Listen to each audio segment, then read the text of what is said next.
Hi ළමයි ඔයාලට කොහොමද? ඔයාලා සියලුම දෙනාට සුබම සුබ දවසක් වේවා කියලා මම ප්‍රාර්ථනා කරනවා. අද මම හදන්න යන්නේ රසම රස සොයා මීට් ඩෙවල් එකක්. මේක චිකන් ඩෙවල් එකටත් වඩා හරිම රසයි. ඒ වගේම ඔයාලා හැමෝටම හදාගන්න හරිම ලේසි. ලොකු වියදමක් යන්නේ නෑ මේකට. එහෙනම් අපි දැන් හදන්න පටන් ගමු. මම මේකට සොයා මීට් ග්‍රෑම් 200ක් ගත්තා. පොඩි සොයා මීට් වලින් තමයි මම ගත්තේ. මොකද පොඩි සොයා මීට් බෙද ගන්න හරිම ලේසි. මේකට මම හොඳින් නටවපු උණු වතුර ටිකක් දාලා වහලා තියෙනවා ටික වෙලාවක්.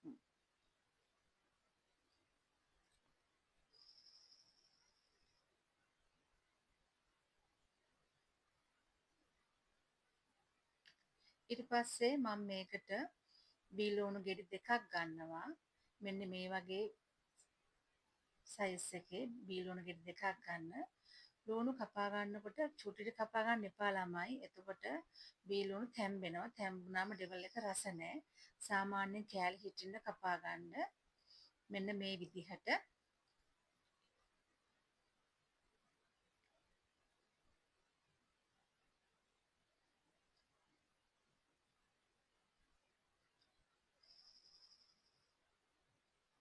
ඊට පස්සේ මම මේකට මාළු මිරිස් කලවලු දෙකක් ගත්තා. සුදු ලුණු බිකි 4ක් ගත්තා. මේ තියෙන මං ලෑස්ති කරගත්තු අමුද්‍රව්‍ය ටික. රම්පේ කරපිංචා, ඉඟුරු සුදු ලුණු, මාළු මිරිස්, බීලුණු. ඊට පස්සේ මං අර පෙඟෙන දාපු සොයා මීට් ටික හොඳින් මිරික ගන්නවා. වතුර හොඳින් ඉවත් වෙන තුරු.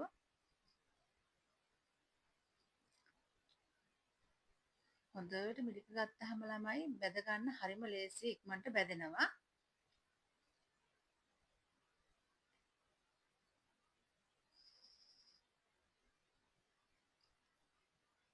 මේ තියෙන්නේ වතුර හොඳින් මිරික ගත්තු සොයා මීට් ටික. මේකට මම ලුණු ටිකක්, කහකුරු ටිකක් දාගන්නවා.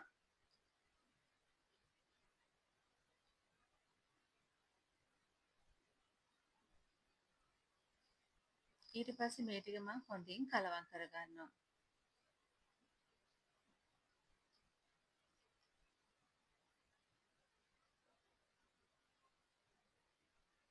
දැන් තාච්චි ලිපේ තියලා තෙල් ටිකක් දාගන්නවා. මේකට තෙල් ගොඩක් යන්නේ නැහැ. ළමයි මේ ඒකින්ද තෙල් චුට්ටක් දාගන්න.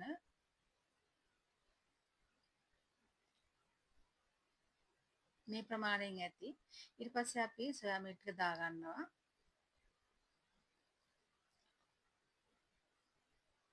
දාගෙන සොයා මීට් ටික හොඳින් බැද ගන්න. මේ ටික බැද ගන්නකොට රන්මන් පාට වෙනකම් බැද ගන්න ඕන ළමයි. එතකොට තමයි සොයා මීට් එක ක්‍රිස්පියට තියෙන්නේ. මෙන්න මේ පදමෙන් බැද ගන්න. දැන් හරි. දැන් බැදිලා තියෙන්නේ. අපි ඒ ටික භාජනයකට දාගමු. දැන් මේ සොයා මීට් එක ක්‍රිස්පියට තියෙනවා.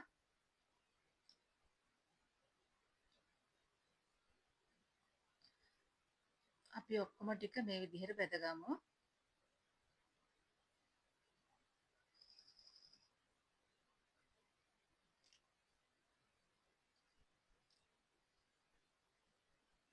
ඊට පස්සේදී අපි භාජනයක් ලිප තියලා අර කලින් ඉතුරු වෙච්ච තෙල් වලින් පොඩ්ඩක් දාගන්න ළමයි. මොකද ආයෙ තෙල් දාන්න අවශ්‍ය වෙන්නේ නැහැ අමුතුවෙන්. ඊට පස්සේ මම ඒකට අබ ටිකක් දාගන්නවා. ඒ ටික හොඳින් කර වුණාට පස්සේදී උළුහල් ඇට කීපයක් දාගන්නවා.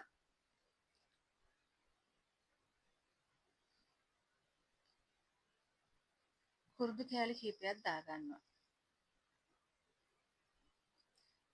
ඊට පස්සේ මම මේකට මේ සුදු ලුණු ටික දාගන්නවා. ඉඟුරු ටිකක් දාගන්නවා.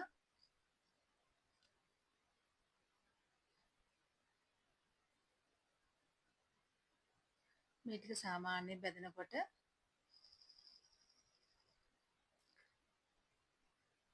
රම්පේ කරපිංචා ටික දාගමු. ඊට පස්සේ මාළු මිරිස් කෑලි ටිකක් දාගන්න. මාළු මිරිස් කපා ගන්නකොට ලොකුවට ටිකක් කපා ගන්න. මොකද පොඩියට කපා ගත්තාම සෝයා මීට් ඩෙවල් එක සැර වැඩි වෙනවා.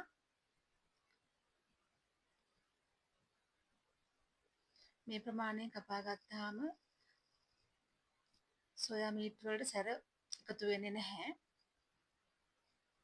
මේක තෙලේ චුට්ටක් බැදෙන්න කියලා අපි ලුණු කෑලි ටික දාගන්නවා.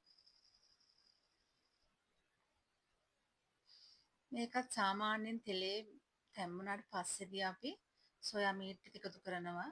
මේවා ගොඩාක් වෙලා තම්බන්නේ නැහැ ළමයි. එතකොට මේ ඩෙවල් එක රස නැහැ.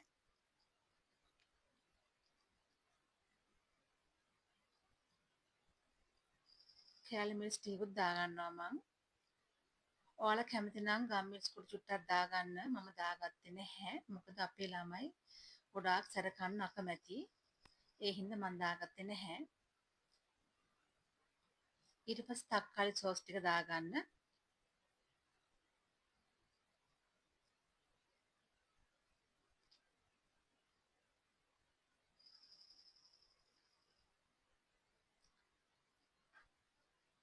ඊට පස්සේ සෝයා සෝස් මේස හැන්දක් විතර දාගන්න ළමයි. ගොඩක් දාගන්න ඕනේ නැහැ.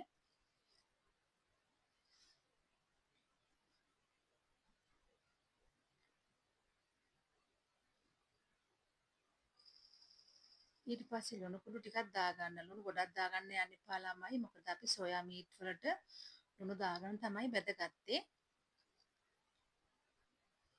මේක සාමාන්‍ය චුට්ටක් කලවම් කරලා අපි සෝයා මීට් ටික දාගමු. මේ තියෙන බැදගත්තු සෝයා මීට් ටික.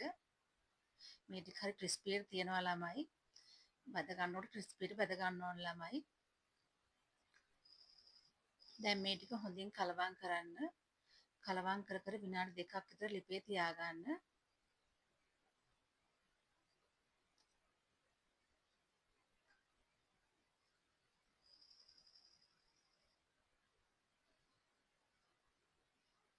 මේ විදිහට කලවම් කරලා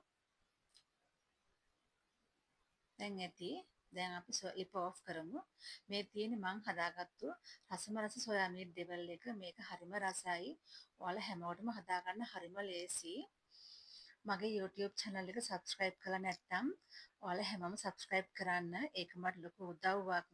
කමෙන්ට් කරන්න, share කරන්න. ඔයාලා සියලුම දෙනාට සුබ දවසක් වේවා. තෙරුවන් සරණයි.